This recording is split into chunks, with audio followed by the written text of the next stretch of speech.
大家好，1月26日派应用程序更新了主页面。这次的图像是尼古拉斯和范博士的头像，上面写着 Pi Moderator AMA。这句话翻译中文的意思就是派版主，你可以问我任何问题。点击左侧的按钮 Listen to AMA， 就会弹出一个 YouTube 视频。尼古拉斯博士在视频中解答了很多派友们关心的 KYC 问题。视频长达23分钟，派学院将分2期节目翻译尼古拉斯的问答。今天同声翻译第一部分，尼古拉斯博士都为我们解答了什么问题？节目开始之前，亲爱的派友，请先伸出你的小手，点击派学院订阅吧。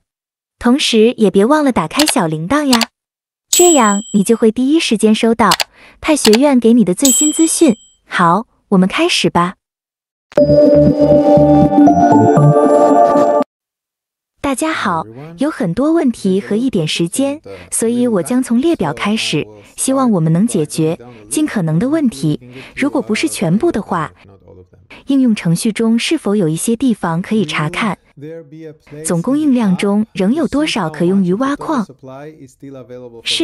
是的，当然最初会是派块资源管理器上，以后可能会在应用程序中。实际上，在派区块浏览器中已经有一个名为循环供应的地方，您可以根据更新的白皮书从中扣除其他所有内容。锁定的派是否会包含循环供应中？是的，根据我们迄今为止的研究，似乎所有其他，你知道，在其他区块链中，任何锁定余额都包含在循环供应中。锁定是否有一个倒数计算器可供先驱者参考，以查看锁定的有效时间。是的，简短的回答是肯定的，将列出所有先前锁定以及它们何时到期的列表，并且在该列表中，您还可以看到计算如何影响总锁定推进器的计算。假设我是 KYC， 并在3天前创建了一个钱包，但我忘记可私钥，并且由于1周的限制而无法创建钱包。如果我的派余额转移到我不记得私钥的最近创建的钱包，怎么办？我想这个问题的答案是，因为我们会得到这个确认，所以这个人只会等待。而不是，如果他们真的丢失了钥匙，他们必须等待1周才能按下按钮，说我现在想转移到主网，我想成为，现在开始转移到主网。如果他们在按下按钮后丢失了钱包的钥匙，这类似于在主网中的任何时候丢失它。是的，会有一个过程来改变你的钱包，以备将来转账。CF， 我想说清楚，我的意思是这就是区块链的本质。每一件好事都有它自己的负面影响。您拥有完全控制权且不受监管的事情是，在丢失密钥的情况下，您没有其他方法可以应对。我们可以做的，当然是尝试设计系统来防止这种情况的发生。但事实上，它是一个区块链，它只是伴随着这些优点和缺点。很多人因为丢失了私钥而丢失了比特币，他们能做什么？他们什么也做不了。NK， 不幸，是否会有通知？提前让我们知道即将进行余额转移，以便先驱者可以在转移开始，并在主网钱包中完成之前更改锁定设置。是的，所以我们认为会有一个按钮来启动迁移。正如我之前提到的，所以在按下此模式后，将根据目前的锁定设置自动进行连续传输。因此，在您按下该按钮之前，您可以根据需要多次更改锁定位置。一旦您按下该按钮，第一次传输就会发生，无论何时发生传输都会发生。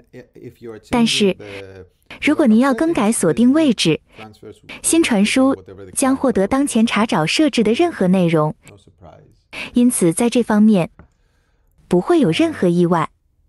如果现在就通知而言，当您收到通知时，可能会有通知；当您收到派时，派浏览器上当前会有通知给人们。所以您将收到派，并且您将收到一条通知说 X 数量的派到了您的钱包，去检查一下。是的，在转账之后会有通知。系统是否已准备好每个 Pioneer 只有一个钱包？还是我们能够在应用程序内定义和使用多个钱包？因此，我们能够在应用程序内定义和使用多个钱包。因此，为了简单起见，我们最初的偏好是只拥有一个，但将来我们可以根据需要拥有多个。事实上，设计，我不知道你是否记得，从历史上看，我们最初有一个不同的密码短语和密钥布局。原因之一是，我们更改为使用密码的新系统。因为使用相同的密码，您可以拥有多个钱包，而无需拥有多个私钥。您可以拥有多个派钱包。如果您愿意，你甚至可以拥有比特币钱包。所以基本上，你可以使用相同的密码获得任何你想要的地址。这就是为什么发现我们创建的这个新系统更强大。所以，从技术上讲是可能的。产品明智的让每个人现在只用一个钱包，就可以理解这个系统。我相信在未来的几年里，会有理由扩展它，和扩展它以及各种连接。你知道隐私安全，无论人们出于何种原因创造更多。但我不想保证现在这一切都将成为产品设计的一部分。应用程序中是否有一个地方可以查看我们在社区中有多少经过 KYC 的用户？是的，答案可能是钱包实际上在区块链上是公开可见的。所以，至少严格的 KYC 和已经迁移到主网上的人将在区块链上公开访问。所以，你可以数一数那里有多少个钱包，但我们可能会在应用程序的某处，或仅显示技术的主页上提供更好 UI。也许我们会有一个页面显示 KYC 的先驱者的账户，你认识人的数量，不同的东西，锁定的派数量，比如不同的东西。但是坏的情况只是看看区块链，它就在那里。好的 ，KYC 验证者何时已经如何获得派奖励？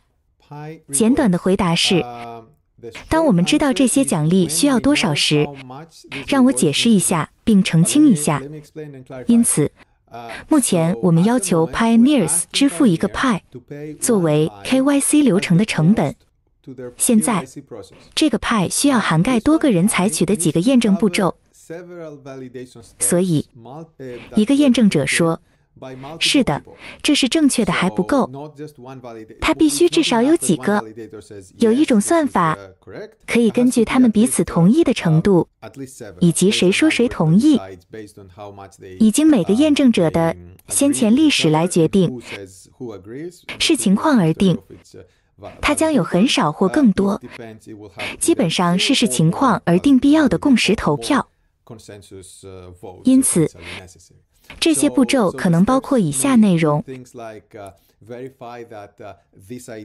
验证此 ID 是否是该特定国家、地区的有效 ID， 或验证此图片是否与 ID 上的图片匹配，或者如果数据不匹配，如果我们的 AI 算法无法自动从 ID 中提取数据，我们需要验证这些数据是否与验证器匹配。人类验证者必须喜欢基本上进行提取。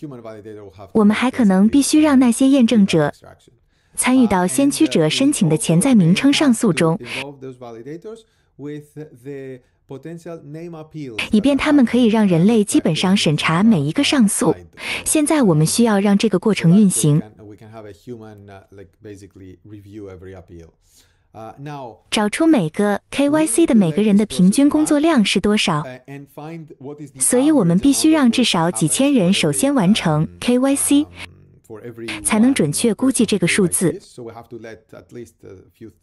这样我们就可以为这些步骤中的每一个将归因与验证器的派分配一个值。因此，暂时将所有积累的派放入一个池中。一旦我们准确估计了每项工作所需的派数量，我们将开始将其分发出去。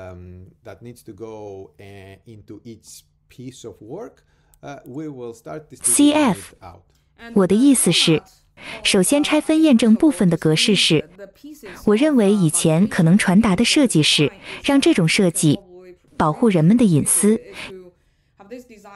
因为它拆分工作，而不仅仅是一个验证器验证整个一个你认识 KYC 的人，一个想去 KYC 的先驱者的数据集，分成几部分，限制了对特定验证者的曝光，一个 Pioneers 的详细信息，例如验证文档中的图像与自拍的人，文件外观的人。